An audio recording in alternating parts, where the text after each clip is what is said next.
اه والله مستنيه يرد، عايز اطمن على الواد صاحبي الزملكاوي ده، لا يكون حصل له حاجه. الو، هي كبير عامل ايه؟ يا عم في ايه يا عم، مش عايز ترد عليا ليه؟ يا عم في ايه يا عم، وانت اول مره تتغلب؟ عادي يا حبيبي، ايه المشكله؟ عايزك تاخد الامور ببساطه. يعني انتوا لعبتوا النهارده نادي اسمه فاركو، شركه ادويه. يا عم اعتبر نفسك كان عندك امساك وخدت حقنه شرجيه، ايه المشكله؟ اعتبر نفسك مثلا كنت بتعمل عمليه البواسير، وفاركو ده مثلا ده الدكتور، وجه يلعب لك في المجرى يشوف المجرى سلكت ولا لأ. ايه المشكله؟ ايه المشكله يعني؟ عادي. عايزك تاخد الامور ببساطه ببساطه ببساطه. عادي يعني، اعتبر نفسك، اعتبر نفسك يا اخي. يعني يعني حرارتك عاليه وخدت البوسه، ايه المشكله؟ بس البوسه يعني ايه، سمكها كبير شويه، ايه المشكله؟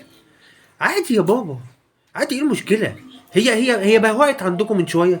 يا ابني والله مش بحفل عليك، انا بهديك. يعني انا برضو كده وحش؟ يعني انا برضو ان انا اطمن عليك ابقى انا وحش؟